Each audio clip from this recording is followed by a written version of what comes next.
My boss never touched me, never crossed the line, but when he said those two words in front of everyone, I knew he had been loving me all along. My name is Sophie.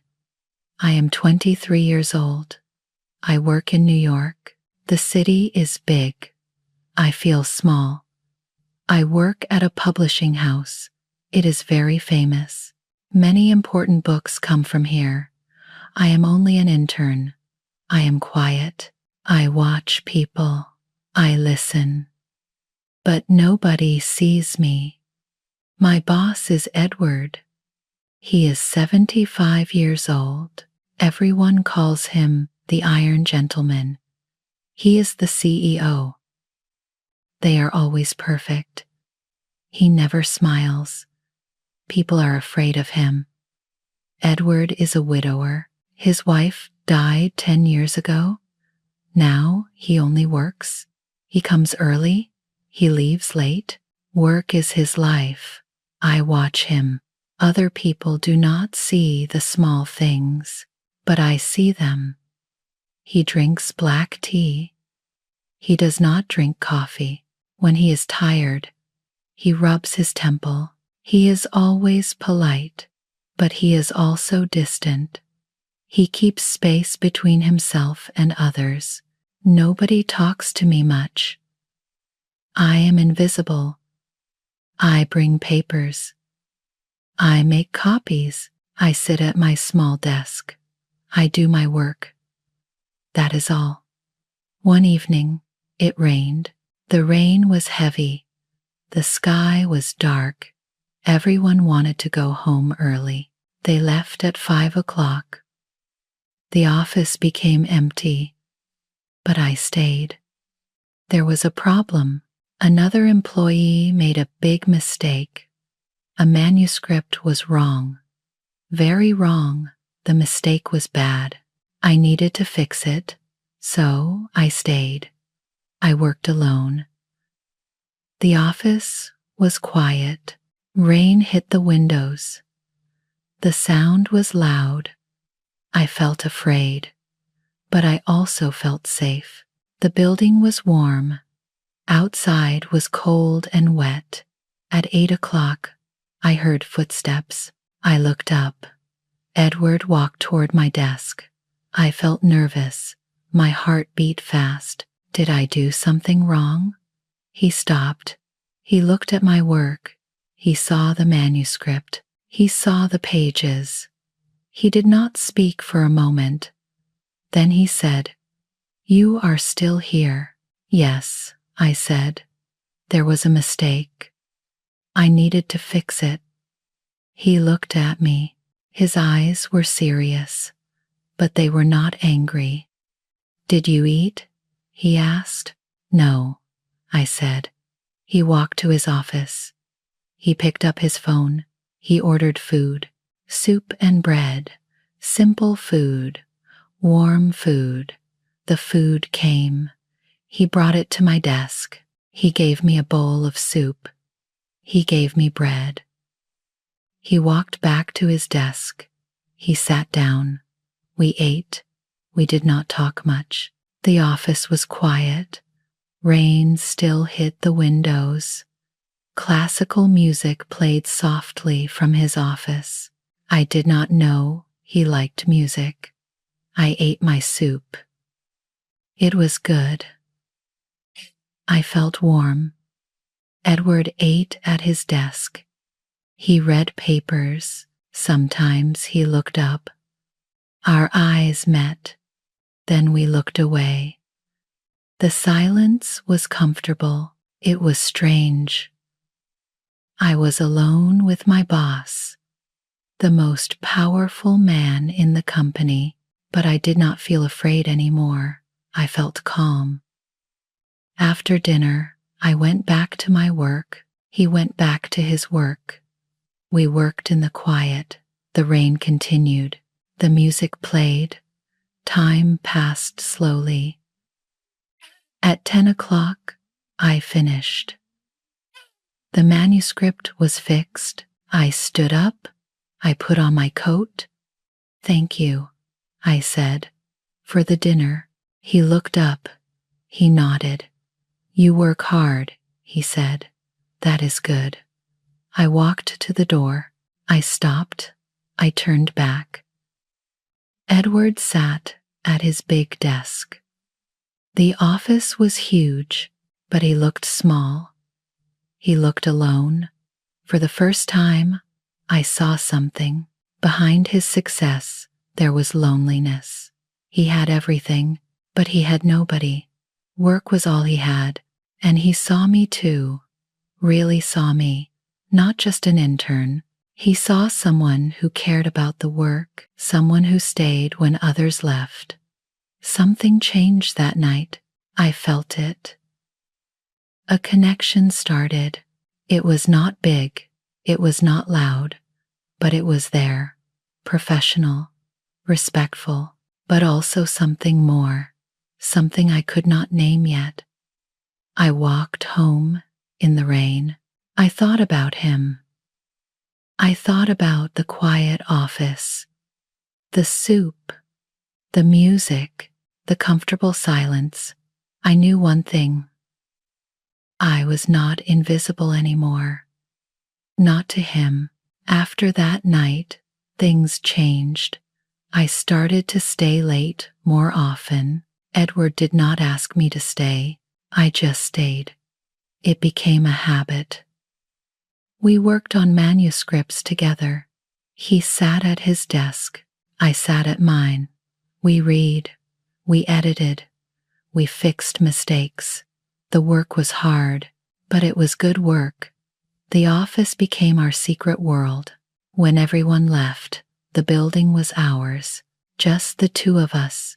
The quiet, the work, the music. Edward had a record player. It was old, very old. It sat in his office on a small table. Every evening, he played music. Classical music, Chopin, Bach, beautiful music. The music filled the office. It filled the silence. I loved it.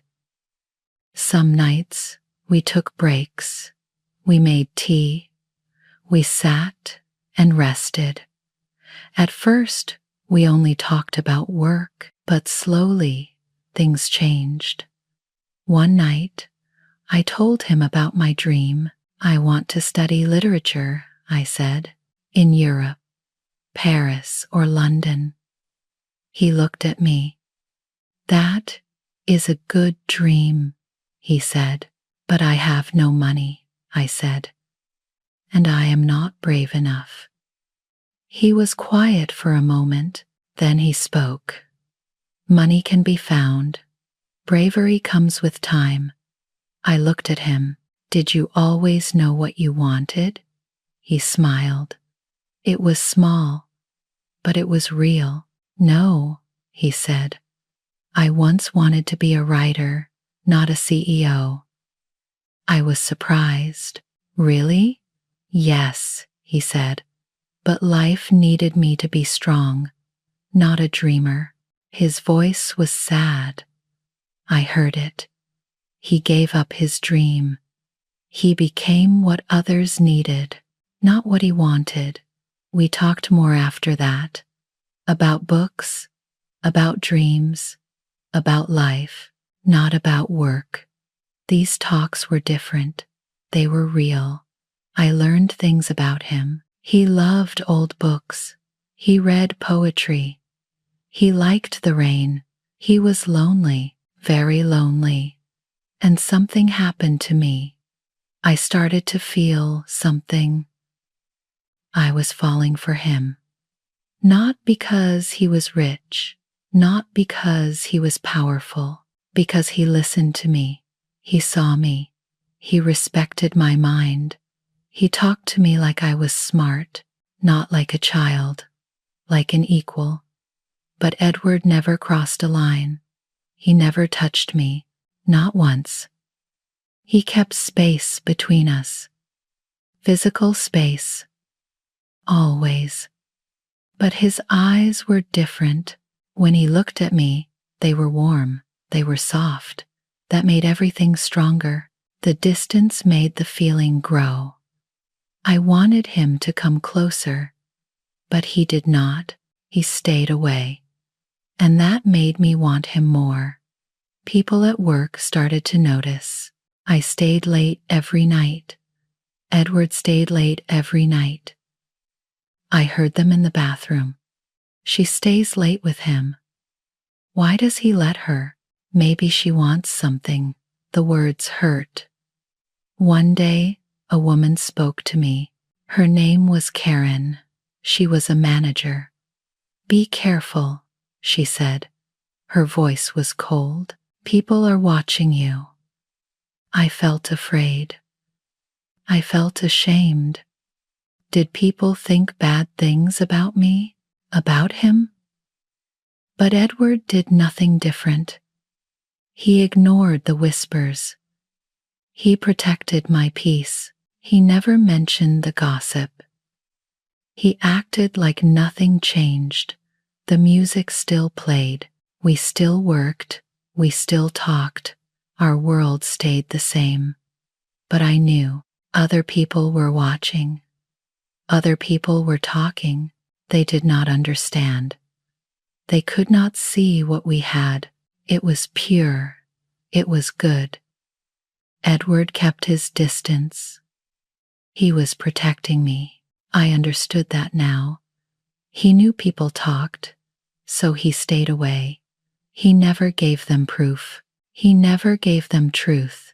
But in his office, with the music playing, we were free. We were just two people. Two people who loved books. Two people who talked. Two people who were lonely. And now, less lonely. I worked on my manuscripts. He worked on his papers.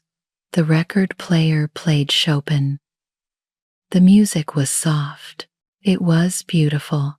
Sometimes I looked at him. He looked tired, but also peaceful. He was different here. Not the Iron Gentleman. Just Edward. Just a man who loved books and music.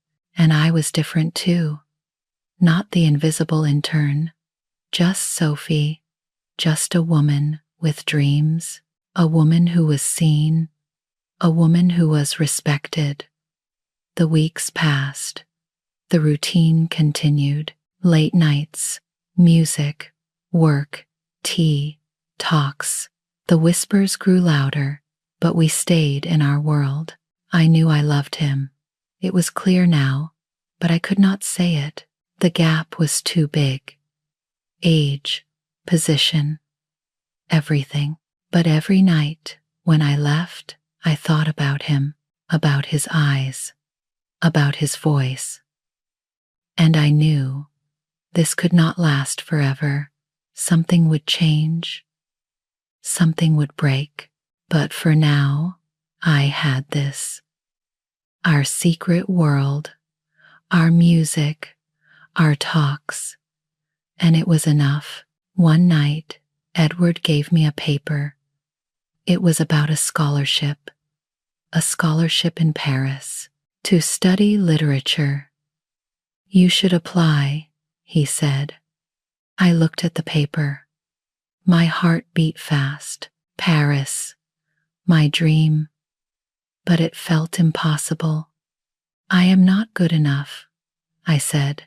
"You are," he said. His voice was firm. "You should try." So, I wrote an essay. I wrote about books, about dreams, about why I wanted to study. I worked hard on it. I showed it to Edward. He read it carefully. He made notes. He helped me. "This word is wrong," he said. "Use this word instead." He pushed me to be better. We worked on the essay for weeks. Every night. He was patient. He was kind, but he was also strict. "You can do better," he always said. Finally, the essay was ready. It was good. Really good. I felt proud. Edward looked at me. You have wings, he said. Use them. His words stayed in my mind. Wings. He saw me as someone who could fly, someone who could leave, someone who could be more. I sent the essay, then I waited. But things at work got worse. The gossip grew. Karen talked the most. One day, I heard her. I was in the bathroom. She did not know I was there. She talked to another woman. Sophie sleeps with Edward, Karen said. That is why she stays late. That is how she gets ahead. The other woman laughed. Really? Yes, Karen said. Everyone knows. She is young. He is old and rich. It is obvious. I felt sick. My stomach hurt. I wanted to cry, but I stayed quiet. I waited for them to leave. When they left, I looked in the mirror. I felt dirty. I felt ashamed. Was this what everyone thought? Did everyone believe this lie? I thought about Edward, his reputation, his honor. People respected him. He built his company for years, and now, because of me, people talked. People made him look bad. I could not let this continue. I had to leave. I had to save him. People would forget. Edward would be safe. That night, I did not stay late. I went home early. Edward looked surprised, but I could not look at him. I felt too ashamed. At home, I cried.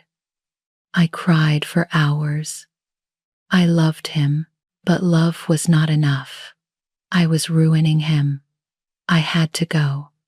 2 weeks later, a letter came. It was from Paris. My hands shook. I opened it slowly.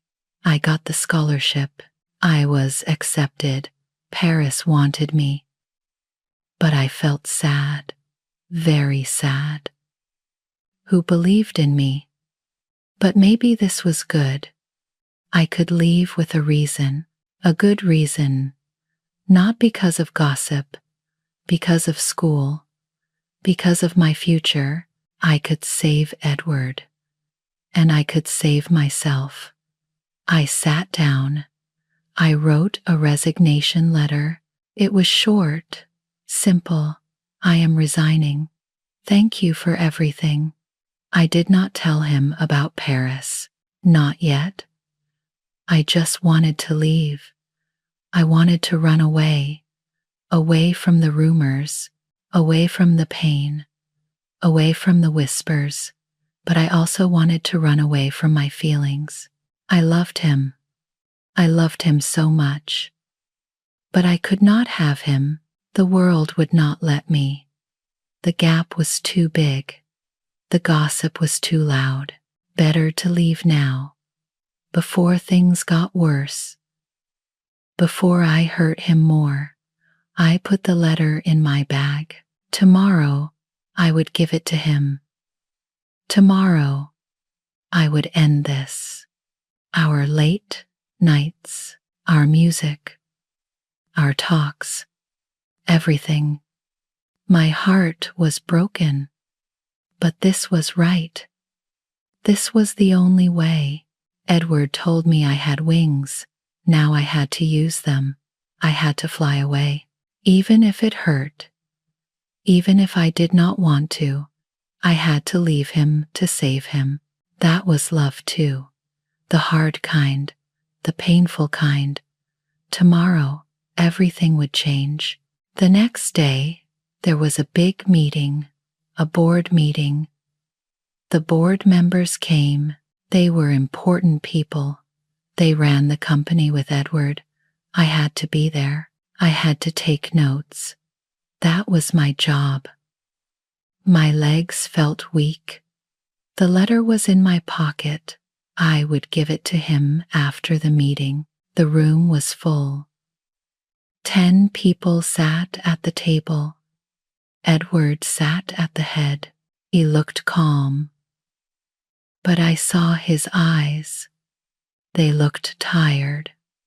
The meeting started. They talked about money, about books, about sales.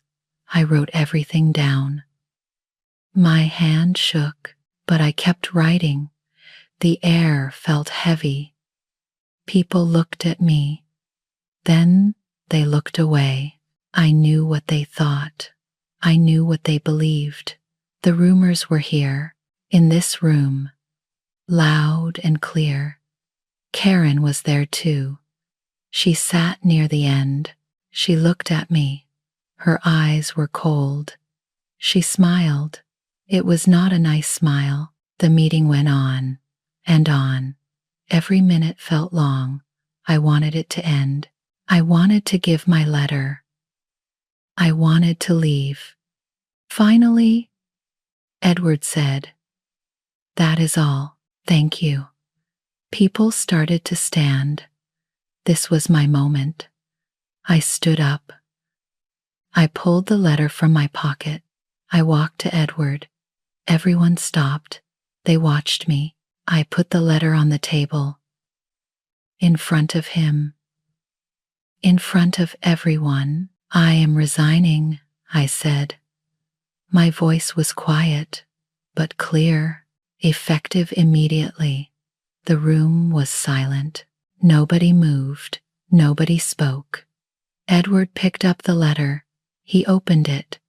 He read it slowly. His face did not change. He looked at me. For a long minute, he said nothing. His eyes were deep. They were sad, but also something else, something strong. Then he looked at the board members. They stared at me. Some looked surprised.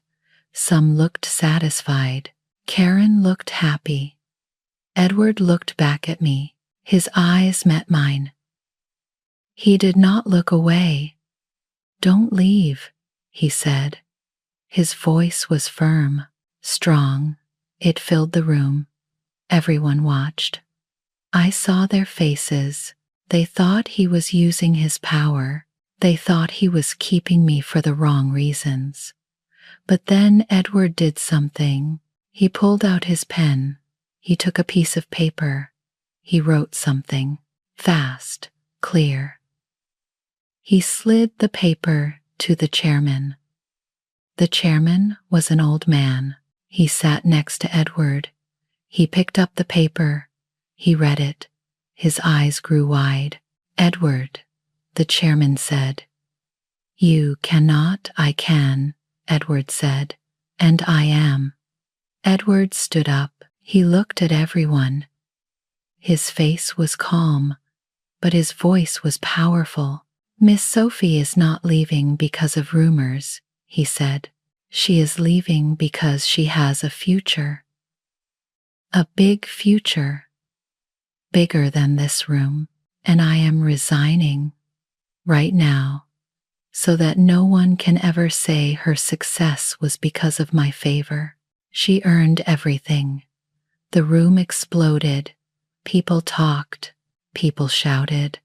Karen's face went white, but Edward did not listen. He looked at me one more time, warm and sad. Then he walked. He walked to the door.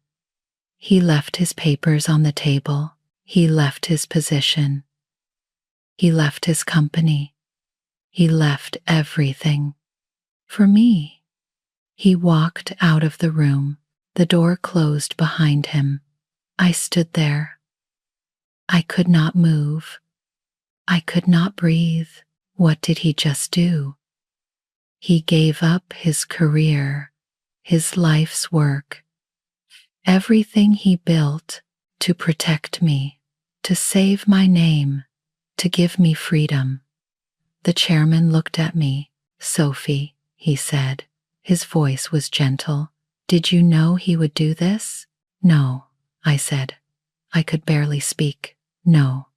Karen stood up. She looked angry. "This is insane," she said.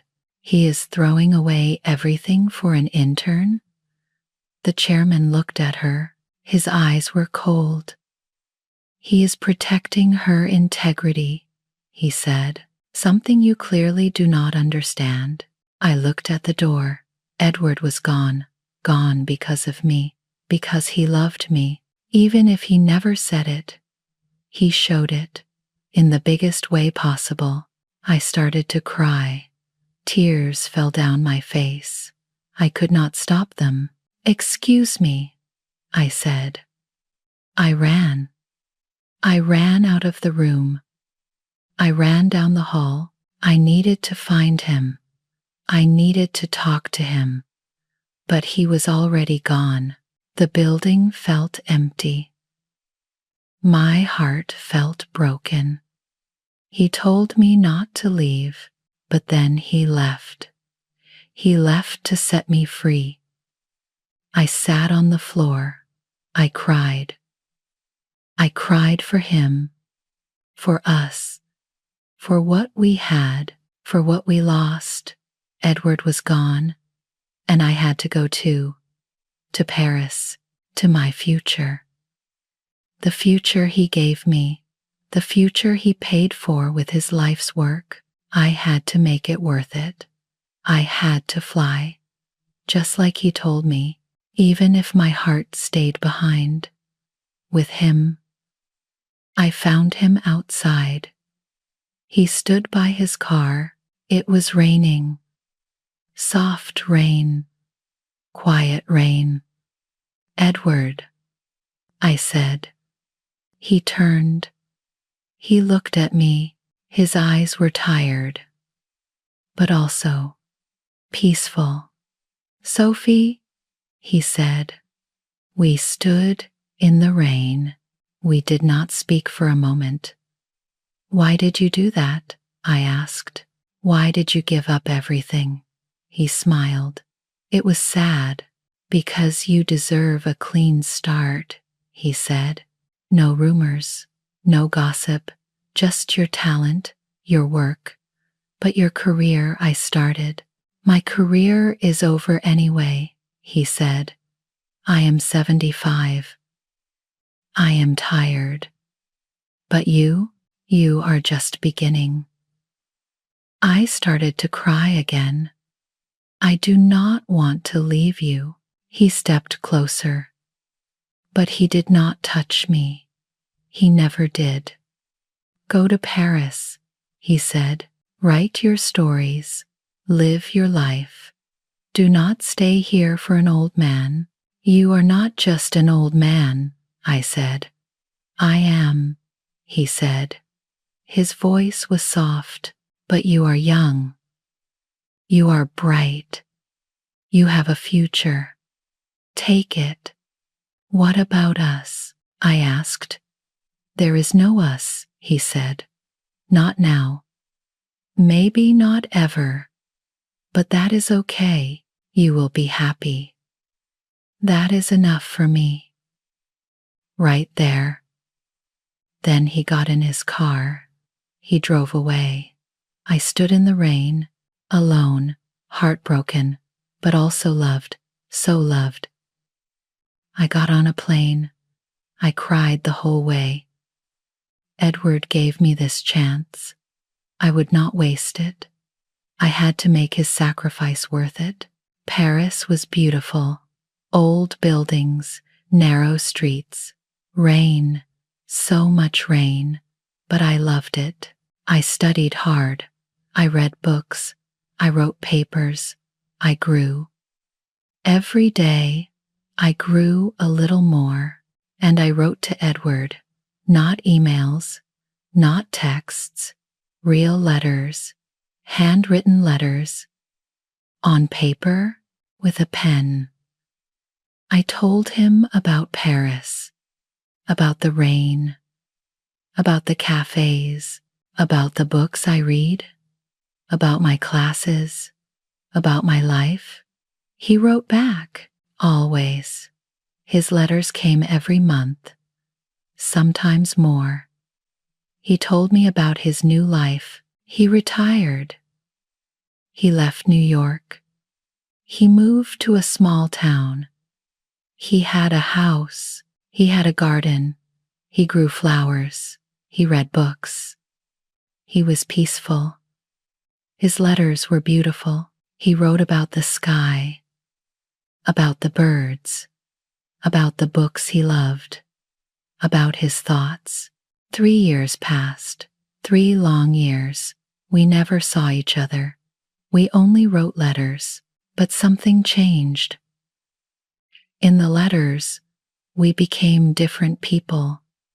I was not the intern anymore. I was a woman with ideas, with opinions, with strength. He was not my boss anymore. He was just a man who loved books, a man who thought deeply, a man who understood me. We were equals now. The gap was gone. Age did not matter in letters. Position did not matter.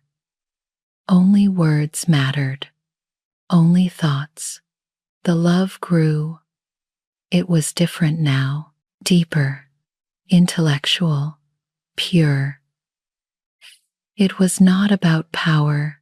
It was not about need. It was about respect, about understanding, about 2 minds that fit together. I loved reading his letters. I loved writing to him. He was my best friend, my confidant, my home.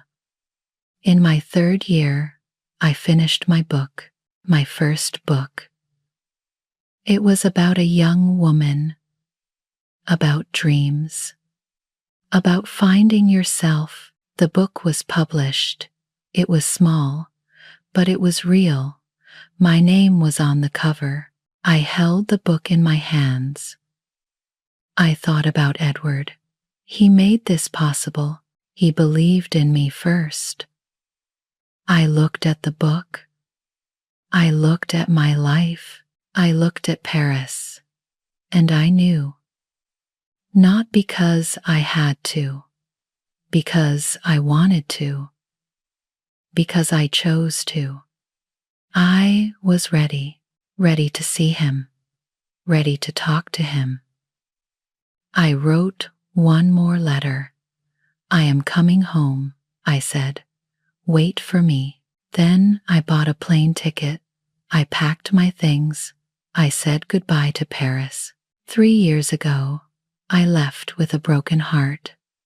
Now, I came back with a whole heart, strong, ready, free.